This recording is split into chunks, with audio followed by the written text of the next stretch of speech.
Thinking Out Loud with Dave Palmer. Here on Morning Joy, where truth matters. Welcome back to Morning Joy, where truth matters. I'm your host, Keith Downey. And what does St. Thomas Aquinas have to say about love, especially as we get very close? I mean, it's Friday, St. Valentine's Day. But to talk a little bit more about that and unpack it all, we have, of course, Dave Palmer. Good morning, Dave. Good morning, Keith. Good to be with you. Good topic today. Sure is. I totally forgot that this Friday was Valentine's Day. So thank you for the reminder on that. Yeah, you know, as Debbie and Adam were talking about the Immaculate Conception, I was thinking, boy, that would have been a good topic as well, because St. Thomas Aquinas didn't get the Immaculate Conception right. It was very controversial in his day. But Debbie and Adam covered it so thoroughly that I'm glad we're doing love instead of the Immaculate Conception, because I think there's not a whole lot I could add to what they said. But yeah, you know, interestingly, in the church's calendar this Friday on February 14th, many people think it's St. Valentine's Day, but it actually is the feast day of St. Cyril and Methodius in the new calendar. And so St. Valentine is not recognized on Valentine's Day, but of course, in the culture, it's pretty much inescapable, and everybody's talking about Valentine's Day. And I think it's kind of cool to have reference to a Catholic saint, you know, even in the popular culture, even if sometimes it's not attributed so much that way.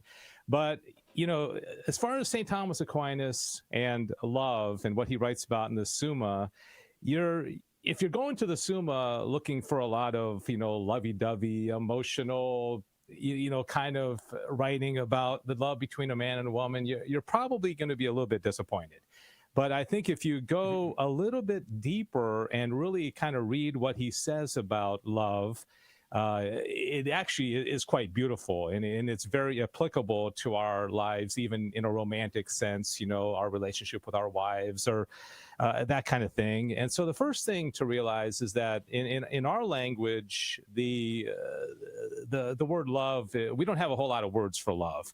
In Latin, which is what St. Thomas Aquinas would have written in, he had the word amor for the passion of love, and then also caritas, which would have had to do more with charity, okay? But in English, it's the same thing. You know, you're going to see the word love, you know, pretty much the same thing. And if you go to the end of the Summa, when he talks about marriage and like what is the purpose or the goal or the end of marriage, he says two things. He says, first of all, the begetting and the raising of children. Okay, and that's great. That's awesome. It doesn't sound really all that romantic, though, right? And then the second thing he says is that the purpose or end of marriage would be the mutual service that the couples can do for each other. Okay, there are certain things that men can do in service to women, and vice versa. And you're like, well, that doesn't sound very romantic either. And so he doesn't mention the unitive part, which nowadays is something that seems to be stressed a lot, is the unitive aspect of romance. But he does get to that eventually. Okay, so interestingly, I think it's hard to think of the passion of love or the love that we typically think of, the amorous love, without looking also at the relationship that we have with God. So I think St. Thomas Aquinas would see these as pretty much inseparable, okay, which we can't really talk about the relationship we have, our love for our spouse or, you know, a man and a wife together, without looking for the relationship that we have with God. And one of the cool things is that in the writing on the Trinity, St. Thomas Aquinas says that one of the names of the Holy Spirit is love. Okay, you probably have heard that before, is that the relationship between the first two persons of the Blessed Trinity, the Father and the Son, result in a procession of love. So you have love within the very Blessed Trinity. Okay, that's the first thing. And then secondly, of course, the theological virtue of love, or caritas, would be our relationship with God. It's an infused virtue. And so now you have us and God. And then finally, you have the amor, or the passion of love, which would be a passion, which is, you know, one of the 11 passions that St. Thomas Aquinas talks about.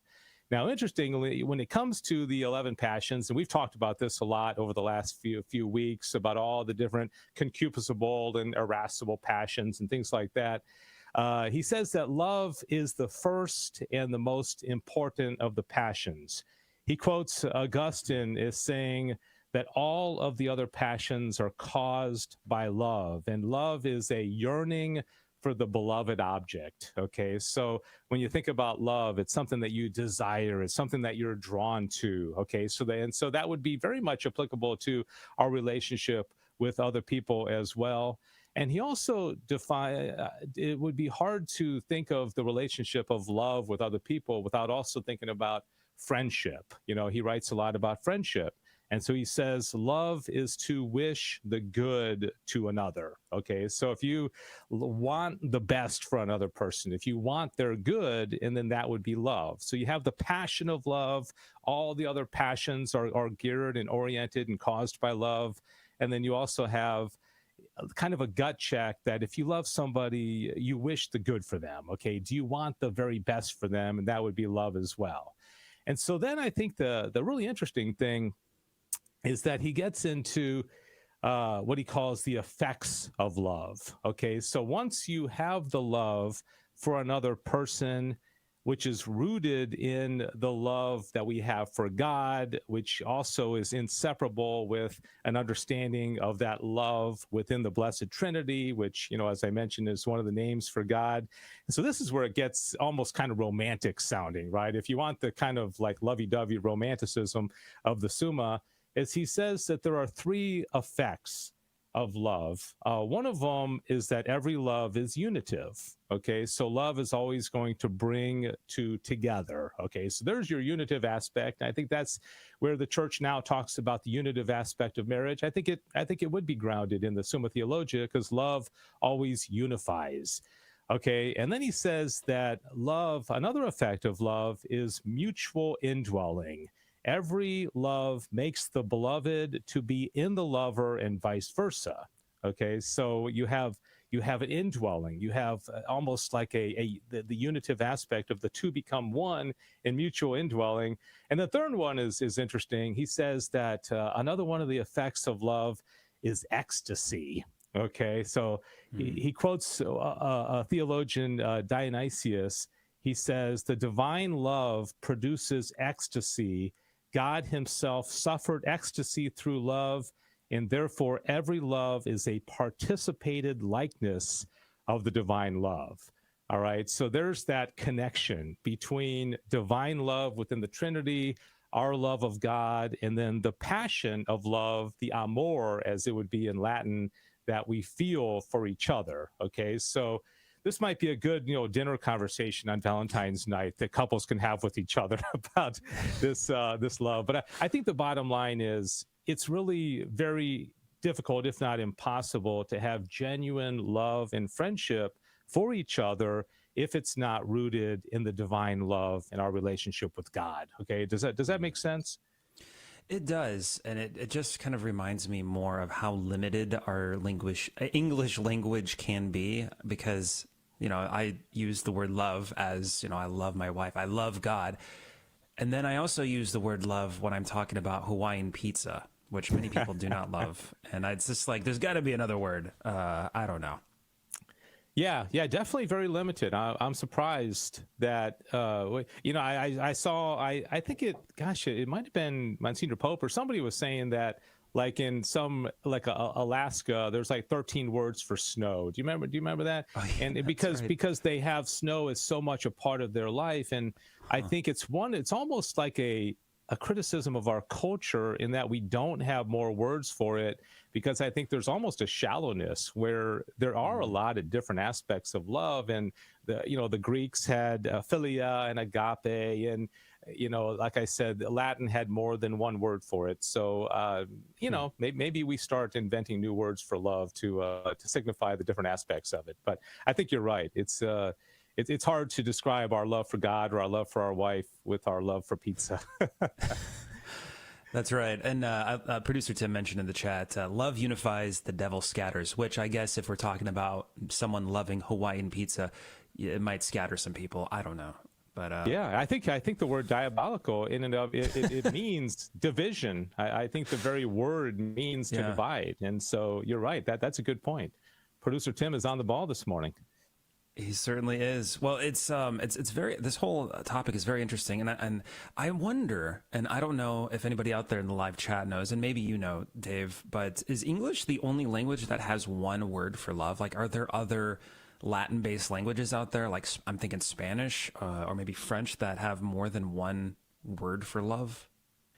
Yeah, I don't know. I guess in fairness to us, we do have the word charity, which, you know, is somewhat related. But, you know, that would be like the caritas in Latin. But I would guess, and I'm not much of a linguist. I know a lot about languages, but I would guess that the other languages probably have more words. I think Greek is probably the best for it in all the different. Like, I don't know that we have a word that would translate like into the agape and then, you know, they have eros, which we get the word eroticism or erotic, which tends to have kind of almost like a overly sexualized type of term for.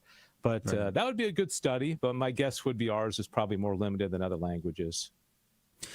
That would make sense. So since Friday is Valentine's Day, not St. Valentine's feast day, as you mentioned before, do you think... Was it Valentine? I don't know when Valentine's Day came around. I probably should look this up. But was St. Valentine's well known back within St. Thomas Aquinas' time? And what do you know if he had any thoughts on that? Yeah, I would think so. You know, in fact, I think in the old calendar, like the traditional Latin calendar, I think he's still on February 14th. You know, because they have some different feast days. My guess. And I don't know a lot about St. Valentine, but I think he's a martyr, and so I think he would have definitely preceded Aquinas, who lived in the 13th century. So my guess is that in the calendar that Aquinas was using, which would have been the more traditional Latin one, he probably would have been on there, and he would have been probably familiar with them. But for some reason, I'm sure it was a good one. They switched it over to Cyril and Methodius for Friday for February 14th. Very interesting stuff. Wow. Thank you so much, Dave, for joining us once again every Tuesday. Make sure to tune in this coming Friday, and actually every Friday at 1 p.m. Central on GRN Online YouTube. That's where you'll find Dave once again on Back to the Father. Just a reminder, last Friday, Dave talked about what makes human beings unique. Very interesting topic for sure. But thanks again, Dave. That is the end of our first hour of Morning Joy, where truth matters.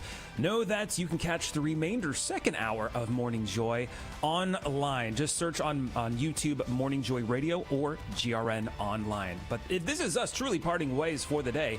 God bless. Make it a joyful day. We'll see you tomorrow. Otherwise, hang tight. We'll be right here after this break.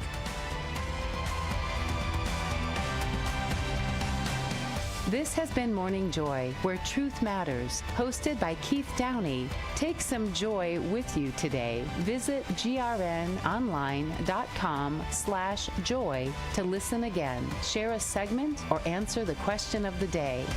That's grnonline.com/joy.